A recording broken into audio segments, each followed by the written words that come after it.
जय हिंद साथियों, स्वागत है आपका आपके यूट्यूब चैनल अमृता क्लासेस में। इससे पहले के क्लासेस में हम लोगों ने शुरू किया था हिंदी व्याकरण। हिंदी व्याकरण में हमने पढ़ा था उस दिन संज्ञा और संज्ञा के भेद। आज के क्लास में हम पढ़ेंगे लिंग, वचन और कारक। तो सबसे पहले जान लेते हैं कि लिंग या निशान क्या होते हैं।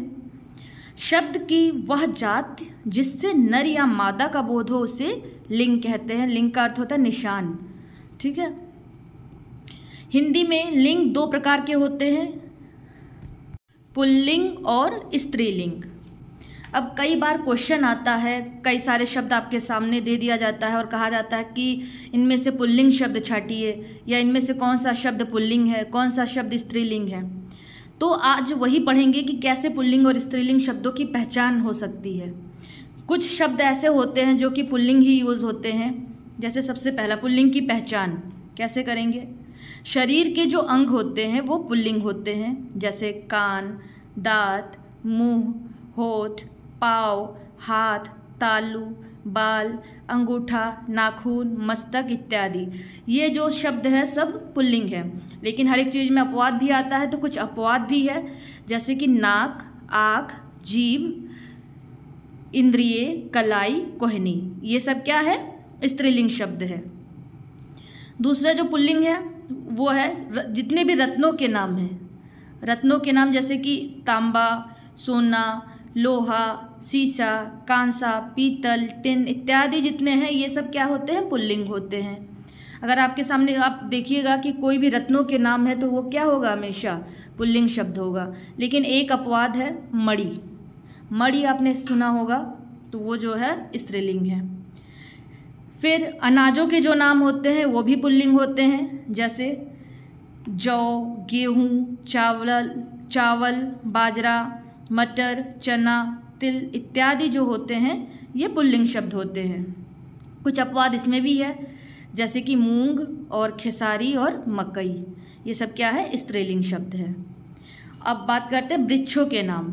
वृक्ष या पेड़ों के जो नाम होते हैं वो भी पुल्लिंग होते हैं, जैसे पीपल, आम, शीशम, सेब, अखरोट, सागौन, अमरूद, कटहल, शरीफा, नींबू इत्यादि जो भी वृक्षों के नाम हैं वो सब पुल्लिंग होते हैं। लेकिन अपवाद, हर एक चीज़ में आपको अपवाद याद रखना है। ज़्यादातर अपवाद को याद रखिएगा, उन अपवादों को छोड़कर बाकी जो नाम होंगे, अगर वृक्षों के नाम आ रहे हैं तो क्या होंगे, पुल्लिंग। जैसे अपवाद क्या क्या है इसमें, लीची, नाशपाती और नारंगी। अगला है जितने भी भौगोलिक स्थल है या जल है, जैसे देश, नगर, समुद्र, पर्वत, पाताल, वायुमंडल, सरोवर, प्रांत, द्वीप, रेगिस्तान इत्यादि जो भी नाम है भौगोलिक स्थल या जल, ये सब क्या होगा, पुल्लिंग शब्द होगा। कुछ अपवाद है, हर एक चीज़ में अपवाद है, तो इसमें भी अपवाद है, 3 अपवाद है, जैसे कि पृथ्वी, झील और घाटी। ये जो 3 शब्द है ये स्त्रीलिंग है। फिर अगर कोई तत्सम शब्द है, उकारांत, तत्सम उकारांत शब्द है, जैसे कि राहु, केतु, अश्रु इत्यादि क्या होंगे, पुल्लिंग शब्द होंगे, ठीक है। जब बहुवचन बनाते समय शब्द के अंत आ की जगह ए आए, जैसे अगर आप बहुवचन बना रहे हैं तो उसमें शब्द के जो अंत में आ बनने की जगह ए आए तो वो भी पुल्लिंग शब्द होंगे। जैसे ताला है, ताला को अगर हम बहुवचन बनाएंगे तो क्या बनेगा, ताले, तो ये क्या हो जाएगा, पुल्लिंग। इसी तरह दिशा को हम अगर बहुवचन में लिखेंगे तो ये क्या बनेगा, दिशाएं। ए आ रहा है अंत में तो ये क्या हो जाएगा, पुल्लिंग शब्द। इसी तरह द्वंद्व समास जो है वो भी पुल्लिंग यूज़ होता है। द्वंद्व समास आपको पता होगा क्या है, जैसे राजा रानी, ये क्या है, द्वंद्व समास। लोटा डोरी, सीताराम, राधा कृष्ण, ये सब नाम कैसे यूज़ होगा, पुल्लिंग शब्द होंगे ये सब। फिर जो भी द्रव्यवाचक संज्ञाएं हैं, जैसे दही, मोती, पानी इत्यादि जो है ये पुल्लिंग शब्द है। फिर जिस शब्द के अंत में ना लगा हो वो भी क्या होंगे, पुल्लिंग शब्द होंगे, जैसे पढ़ना, लिखना, उठाना, गिरना इत्यादि, ये सब क्या होंगे, पुल्लिंग शब्द। फिर ऊनवाचक संज्ञाओं को छोड़कर जो शेष अकारांत संज्ञाएं आते हैं, आकारांत जो संज्ञाएं आते हैं वो भी क्या होते हैं, पुल्लिंग। जैसे चमड़ा, पहिया, गन्ना, पैसा, कपड़ा, आटा, ये सब क्या है, आकारांत शब्द है, तो ये सब क्या होंगे, पुल्लिंग। अब बात करते हैं स्त्रीलिंग की पहचान कैसे करेंगे। जितने भी नदियों के नाम आते हैं वो स्त्रीलिंग होते हैं, जैसे गंगा, यमुना, सरस्वती, ये सब क्या होंगे, स्त्रीलिंग शब्द होंगे। कुछ अपवाद इसमें भी है, 3 नदियाँ है, जैसे सोन नदी है, सिंधु नदी है, ब्रह्मपुत्र नदी है, ये सब क्या होंगे, पुल्लिंग शब्द होंगे। इसी तरह जो नक्षत्रों के नाम हैं वो भी क्या होंगे, स्त्रीलिंग होंगे। फिर जो खाने पीने की वस्तुओं के नाम हैं वो भी स्त्रीलिंग होंगे। फिर अगर कोई इकारांत या ईकारांत शब्द है वो भी स्त्रीलिंग शब्द होंगे। अब बात करते हैं कुछ शब्द ऐसे होते हैं जो स्त्रीलिंग और पुल्लिंग दोनों ही होते हैं, जैसे प्रधानमंत्री, राष्ट्रपति, उपराष्ट्रपति, मुख्यमंत्री, मंत्री, राज्यपाल, मैनेजर, प्रोफेसर, सेक्रेटरी, पत्रकार, चित्रकार, मित्र, शिशु, दोस्त, वकील, श्वास, ग्राहक, मेहमान, बर्फ और डॉक्टर, ये सब क्या होंगे, स्त्रीलिंग और पुल्लिंग दोनों होंगे। कुछ महत्वपूर्ण पुल्लिंग शब्द है जो हमेशा एग्जाम में पूछे जाते हैं, वो आप नोट कर लीजिए। कई बार एग्जाम में इससे क्वेश्चंस पूछा जाता है कि इन निम्नलिखित में से कौन सा शब्द पुल्लिंग है, तो ये नोट कर लीजिएगा। कुछ शब्द ऐसे हैं जो बार बार पूछा जाता है, पुल्लिंग शब्द है कौन कौन से, घी, दही, मोती, कवि, पति, रवि, मधु, सेतु, तालु, अश्रु, शशि, मुनि, हरि, पानी, ये सब क्या होंगे, पुल्लिंग शब्द है। और कुछ महत्वपूर्ण स्त्रीलिंग शब्द है जो कई बार पूछा गया है, जैसे पूजा, परीक्षा, दशा, विद्या, दमा, कविता, भाषा, धारा, कृपा, आज्ञा, माला और कथा। ये कुछ शब्द ऐसे हैं जो कई बार पूछा जाता है एग्ज़ाम में, इसे आप ज़रूर नोट कर लीजिए, ठीक है। अब बात करते हैं वचन। वचन किसे कहते हैं, संज्ञा, सर्वनाम, विशेषण, क्रिया के जिस रूप से संख्या का बोध हो उसे क्या कहेंगे, वचन कहेंगे। वचन का अर्थ है कि संख्या। तो संस्कृत में वचन 3 प्रकार के होते हैं, एक वचन, द्विवचन और बहुवचन। लेकिन हिंदी में जो वचन होते हैं वो सिर्फ 2 ही प्रकार के होते हैं, एक वचन और बहुवचन। अब हम बात करेंगे कि संज्ञाओं के बहुवचन बनाने के प्रमुख नियम कौन कौन से हैं। सबसे पहला जो नियम हम पढ़ेंगे वो पढ़ेंगे विभक्ति सहित संज्ञाओं के बहुवचन बनाने के नियम। देखिए, विभक्ति सहित का अर्थ होता है कि वाक्य के साथ जो प्रयोग होता है उसे क्या कहते हैं, विभक्ति सहित।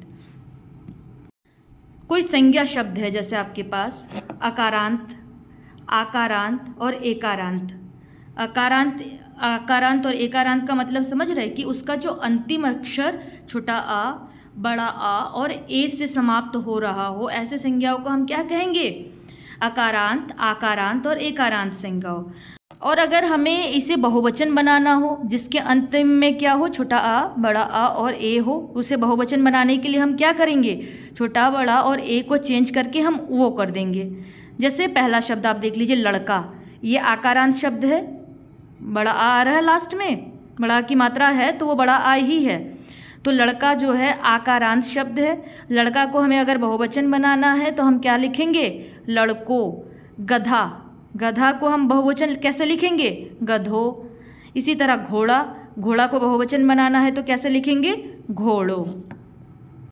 और कोई भी ऊकारांत संज्ञा है, जैसे उसके अंत में क्या आए, बड़ा ऊ की मात्रा आए या बड़ा ऊ ही आए, तो उसे अगर हमें बहुवचन बनाना है तो हम क्या करेंगे, जो अंतिम के जो वो बड़ा ऊ है उसे हम सबसे पहले क्या करेंगे, ऊ में चेंज करेंगे और उसके पश्चात उसके पीछे ओ जोड़ देंगे। जैसे एग्जाम्पल देखिए आप, वधू, वधू में क्या आ रहा है, ऊकारांत शब्द है, वधू में बड़ा ऊ की मात्रा आ रही है लास्ट में, तो इसे हमें अगर बहुवचन बनाना हो तो हम क्या लिखेंगे, वधूओं।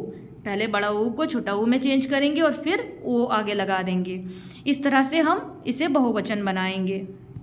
अब बात करते हैं विभक्ति रहित संज्ञाओं के बहुवचन बनाने के नियम। विभक्ति रहित का मतलब क्या है कि विभक्ति रहित का अर्थ है कि स्वतंत्र शब्द के रूप में प्रयुक्त शब्द, कि ऐसे शब्द जिसे हम स्वतंत्र रूप से प्रयोग कर सकते हैं। ठीक है, जैसे कि कोई स्त्रीलिंग शब्द है और उसके जो अंत में या आ रहा है, ठीक, और उसे हमें बहुवचन में बदलना है, तो हम इसे कैसे बहुवचन में बदलेंगे? जो या है, या के ऊपर हम चंद्र बिंदु लगा देंगे तो वो बहुवचन बन जाएगा। जैसे डिबिया, डिबिया को हमें बहुवचन बनाना है तो उसके ऊपर हम सिर्फ सिंपल एक चंद्र बिंदु लगा देंगे तो ये क्या बन जाएगा? डिबिया एक बहुवचन शब्द। इसी तरह गुड़िया, गुड़िया का क्या हो जाएगा? गुड़िया। फिर चिड़िया, चिड़िया के ऊपर हमने चंद्र बिंदु लगा दिया, ये सब क्या हो जाएंगे? बहुवचन शब्द।